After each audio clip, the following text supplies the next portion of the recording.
জীবনবাবু, কারণ জীবনবাবুর বই তো আমরা পড়েছি স্কুল লাইফে, এবং অত্যন্ত সজ্জন ব্যক্তি, উচ্চশিক্ষিত, এবং 10 বছর বিধায়ক ছিলেন, এবং জনদরদি, রাষ্ট্রবাদী এবং সৎ।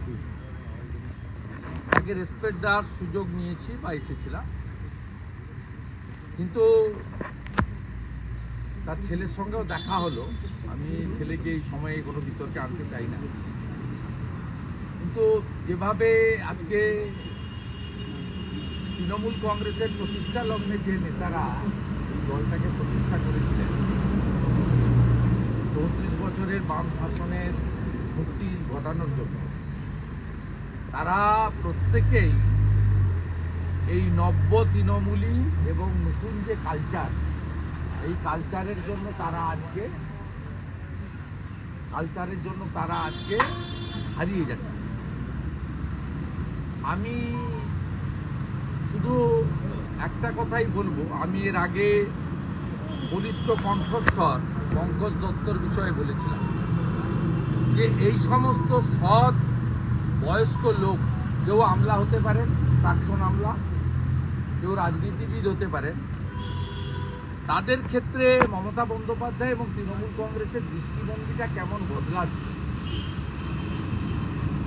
আপনারা কে এলেন না, কার নাম লেখা মালা দেওয়া হলো কি হলো না, আমি সেটা তার ব্যক্তিগত বিষয়, সে সম্পর্কে বলবো না। জীবনবাবু শেষটা গত 2-3 বছর কি কষ্ট পেয়েছেন আমি জানি, কারণ আমি ওই দলটা 21 বছর ধরে করেছি। জীবনবাবু আমাকে সোনারপুরে একাধিক সামাজিক রাজনৈতিক কর্মসূচিতে ডেকে নিয়ে যেতেন, এবং স্যারের আশীর্বাদ আমরা পেতাম, অনেকেই পেয়েছেন, আমরাও পেয়েছি। অত্যন্ত সজ্জন ব্যক্তি। তাকে সোনারপুর কলেজের গভর্নিং বডির নমিনি থেকে সরানো হয়, সে সরকার সরাতে পারেন, সেটা তো আগে একজন লোকাল বিধায়ক ম্যান্ডেটারি ছিল, এই সরকার বিধায়কদের, বিরোধী বিধায়কদের রাখবেন না বলে সব জায়গা থেকে আউট করেছেন আমাদের। তা সেখানে নতুন কাউকে নমিনি করেছেন, নমিনিটা ফ্যাক্টর নয়, কিন্তু তাকে যেভাবে অপমানিত করা হয়েছে আপনি দেখুন।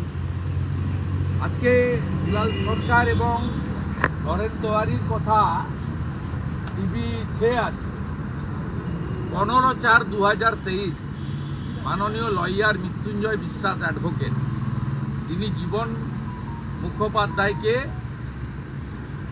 ডিফেমেশনের নোটিশ দিচ্ছেন। My client Shrimati Arundhati Maitra, within bracket Lovely Maitra, member of legislative assembly Sonarpur, post and case Sonarpur, district south চব্বিশ কলকাতা, 7,50,000 7,150,000 700,150। এই চিঠিতে কিভাবে এইরকম একটা সজ্জন ব্যক্তিকে অপমান করা হচ্ছে, এটা একটা লিগাল প্রসিডিওর, তিনি করতে পারেন, কিন্তু আমি শুধু বলছি জনগণকে, এটা কোনো বিজেপি বা সিপিএমের লোকের চিঠি নয়, এটা তৃণমূলের বিধায়ক, তিনি তার লয়ারকে দিয়ে তৃণমূল কংগ্রেসের ফাউন্ডার, যার বই পড়েনি, আপনারা সবাই তার বই পড়েছেন স্কুল লাইফে, পাঠ্যপুস্তকে, এরকম একটা রেসপেক্টেড মানুষ, ধুতি পাঞ্জাবিতে আদর্শ বাঙালি শিক্ষাবিদ, সেই রকম লোককে কিভাবে মানসিকভাবে নির্যাতন এরা করেছে। এবং এমনকি আপনারা শুনলে অবাক হয়ে যাবেন, বাইক বাহিনী আছে না, প্রসিদ্ধ বাইক বাহিনী তৃণমূলের, সেই বাইক বাহিনী গিয়েও জীবনবাবুর বাড়িতে হামলা করেছে। এই জায়গায় দাঁড়িয়ে আজকে শোক প্রকাশও যেমন করছি, পঙ্কজ দত্ত যেমন যন্ত্রণায় চলে গেছে, আমার মনে হয়েছে জীবনবাবু স্বর্গবাস করবেন, এটা ঘটনা, আমরা ঈশ্বরে বিশ্বাস করি। সাথে সাথে জীবনবাবুর শেষটা, মানে মৃত্যুর আগের কয়েকটা বছর যন্ত্রণার মধ্য দিয়ে গেছে, এবং এই যন্ত্রণার জন্য দায়ী তৃণমূল কংগ্রেসের একাংশ। আর মাননীয় মুখ্যমন্ত্রী, যাকে নেতা বা নেত্রী মেনেই জীবনবাবু রাজনীতি করেছেন, এমএলএ হয়েছেন, মুখ্যমন্ত্রী করেছেন, সমর্থন দিয়েছেন, তিনি এত কাজের চাপ, তিনি জীবনবাবুদের মতো ভদ্রলোকদের যন্ত্রণার নিরসনে নব্য তৃণমূলী যারা লাল চুল কানে দুল, তাদেরকে নিয়ন্ত্রণ করতে পারেনি। তাই জীবনবাবুর পরিবারের প্রতি সমবেদনা থাকলো, জীবনবাবুর বিদেহী আত্মার অমরত্ব প্রার্থনা করলাম। আর জীবনবাবুকে বলবো, আপনি যেখানেই থাকুন এই অর্বাচীনদের ক্ষমা করে দিন। আর বাংলার মানুষকে বলবো, এই অর্বাচীনদের কোনোদিন ক্ষমা করবেন না। সুযোগ যেদিন আসবে, এদেরকে গণতান্ত্রিক পদ্ধতিতে এদেরকে মধুর প্রতিশোধ বাংলার জনগণ যেন নেয়, সোনারপুরের জনগণ যেন নেয়, এই প্রার্থনা নিতে হবে। একটা বিষয়, সম্প্রতি দেখা যাচ্ছে যে বর্ডার ফিনিশিংকে কেন্দ্র করে বিভিন্ন জায়গায় অশান্তির বাতাবরণ হচ্ছে, আজকেও এক জায়গায় হয়েছে। এই ঘটনাগুলোকে আমি কীভাবে দেখছি? না, এটা ঘটছে মোল্লা ইউনুসের উস্কানি। সুদখোর ইউনুস ওখানে জঙ্গিদের সরকার চালাচ্ছেন। উনি কতটা ভারত বিরোধী, এইটা দেখানোর জন্য বর্ডার গার্ড বাংলাদেশকে উস্কে দিয়েছে, সামলাতেও পারছে না। আমি সবচেয়ে বেশি খুশি যে ত্রিপুরা এবং পশ্চিমবঙ্গের বর্ডার এলাকার ভারতীয়রা দলমত নির্বিশেষে তারা জয় শ্রীরামের ধ্বনি দিচ্ছেন, ভারত মাতা কি জয় বলছেন, আর হাতে হাঁসুয়া নিয়ে ঘুরছেন। বলে বিএসএফ এর সঙ্গে লড়বি পরে, আগে আমাদের সঙ্গে লড়। এবং তারাই দায়িত্ব নিয়েছে, মমতা ব্যানার্জি যে 600 কিলোমিটার জমি দেয়নি কাঁটাতারের জন্য, তারা দায়িত্ব নিয়েছে জনগণ, যে আমরা চোরাচালানকারী, মানব পাচারকারী, গরু পাচারকারী এবং জামাত, জঙ্গিবাদ, মৌলবাদ যে র্যাডিক্যাল ফোর্স যারা ইতিমধ্যে ধরা পড়েছে অনেক খাজেরি মাদ্রাসাতে, তাদেরকে ফাইট করার দায়িত্বটা বর্ডারের ভারতীয়রা নিয়েছে। তাদের হাতে দেশীয় অস্ত্র উঠে এসেছে। এটা আমাদের ভারতীয় হিসেবে, যারা আমরা বর্ডারের অনেক ভিতরে থাকি, আমরা গর্বিত। বর্ডারের এই জাগরণটা দরকার ছিল, কারণ 9টা জেলায় বর্ডার এলাকার 6000 গ্রামে শঙ্খ বাজানো বন্ধ হয়ে গেছে এবং হিন্দুরা সব জমি বেচে দিয়ে পালাচ্ছে। আজকে যে জনজাগরণ হয়েছে, আমার মাটি আমার দেশ, জঙ্গিদের করব শেষ, এই যে আওয়াজ উঠেছে ভারত মাতা কি জয়, জয় শ্রীরাম, ত্রিপুরার বর্ডার থেকে মালদার বৈষ্ণবনগর পর্যন্ত হ্যাটস অফ। হ্যাঁ, রোহিঙ্গাদের নিয়ে বারবার প্রশ্ন উঠছে রাজ্য সরকারের তরফে, কিন্তু এখনো রোহিঙ্গাদের নির্দিষ্ট পরিসংখ্যান বা কত রোহিঙ্গা ঢুকেছে সেখানে কোনো তালিকা ভোট নেই। ব্যাংকেরও বলি, আপনি তো আসাম এসটিএফ যে 7 শেখকে অ্যারেস্ট করেছে, আনসারুল বাংলার জঙ্গি, হাজেরি মাদ্রাসা থেকে, আপনার হরিহরপাড়া থেকে মুর্শিদাবাদ, সেখানে তো ওই 7 নিজে 2বার ভোট দিয়েছে। তার নাম ভোটার লিস্টে ওখানকার ভিডিও তুলেছেন, এপি কাছে, এ তো অলরেডি বলেছে। আর এই ধরনের যাদের নাম আছে, সে ক্যানিং থেকে ধরা পড়া জাভেদ মুন্সি হোক আর মুর্শিদাবাদের ধরা পড়া 7 শেখ হোক, এরা কাকে ভোট দেয় সবাই জানে। ভারতীয় জনতা পার্টি যে 2,33,27,000 ভোট পেয়েছে, এই ভোটটা হিন্দু এবং জনজাতিদের ভোট।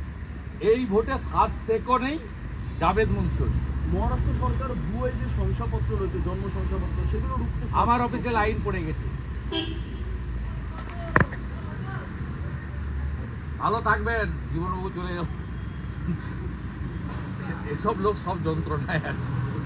তো বলছি, আপনার আমার নন্দীগ্রাম এমএলএ অফিসে লাইন পড়ে গেছে নাগপুর থেকে। এখানে তো কাজ নেই, সেখানে নাগপুর থেকে মহারাষ্ট্র সরকার বলেছে রেসিডেন্সিয়াল সার্টিফিকেট আনতে হবে। আমার কাছে এসে করছি, তারা জেনুইন ভারতীয়। আমরা তো হিন্দু মুসলিম দেখি না, আমরা এমএলএ যারা আছি, আমরা জেনুইন যারা বংশ পরম্পরায় ভারতে থাকেন, তাদেরকে আমরা রেসিডেন্সিয়াল সার্টিফিকেট দিচ্ছি। আর যারা ভারতীয় নয়,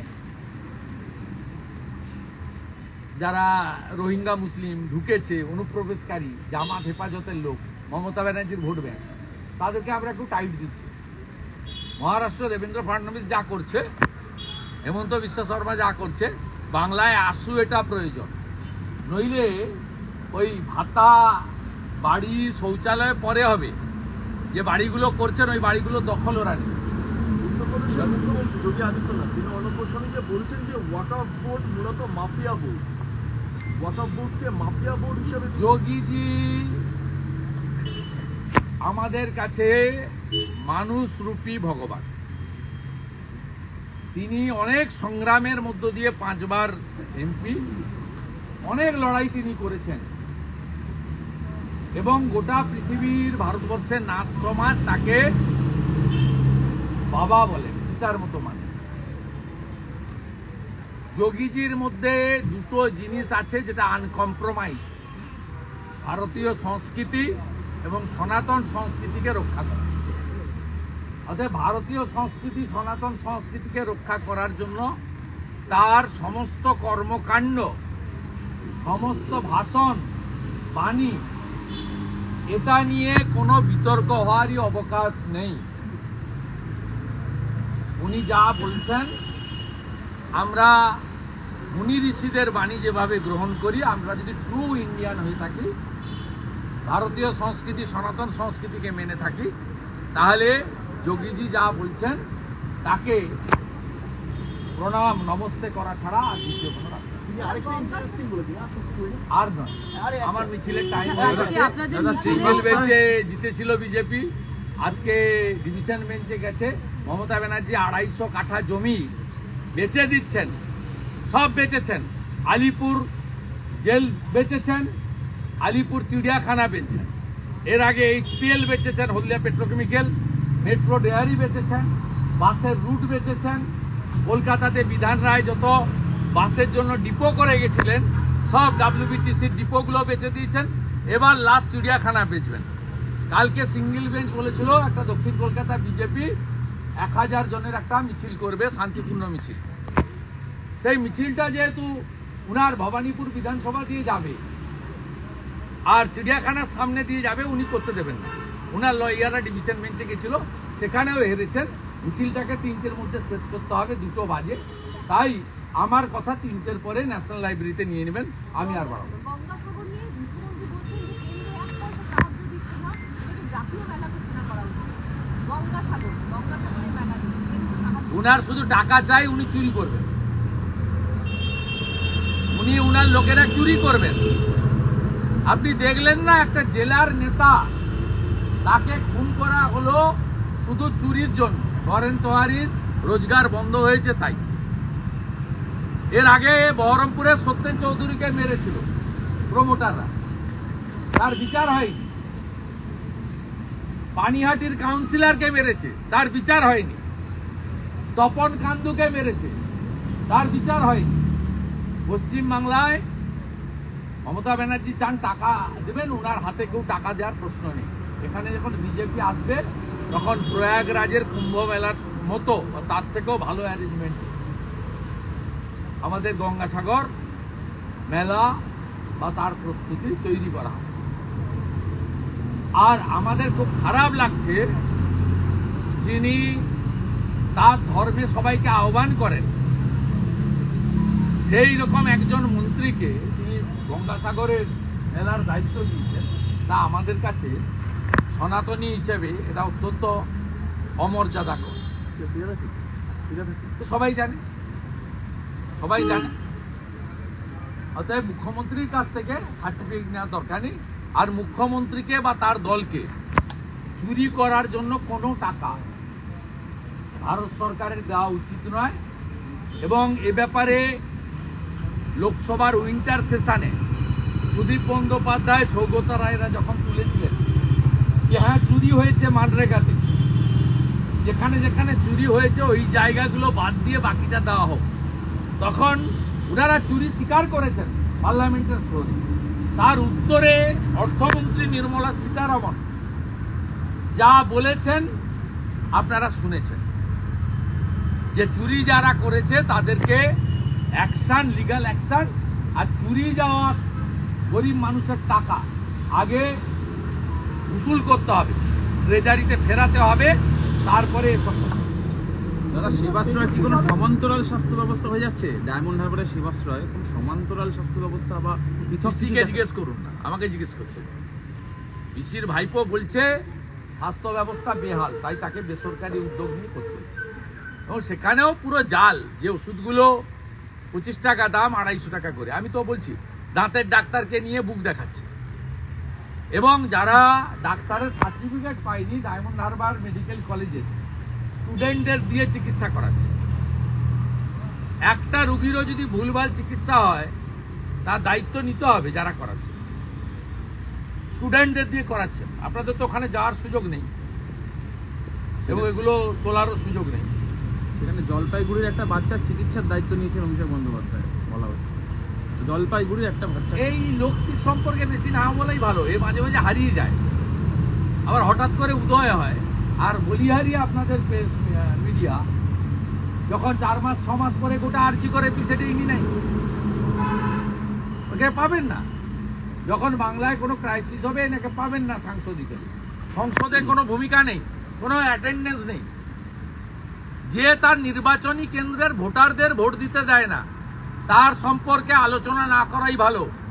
আমরা সর্ববৃহৎ গণতান্ত্রিক দেশ ভারতবর্ষ, আর আমাদের পশ্চিমবঙ্গে গণতন্ত্র, গণতান্ত্রিক ব্যবস্থা আমাদের কাছে অহংকার, অলংকার। ডায়মন্ড হারবারে হিন্দুদেরও ভোট দিতে দেয়নি এবং সিপিএম আইএসএফ করা মুসলমানদেরও ভোট দিতে দেয়নি।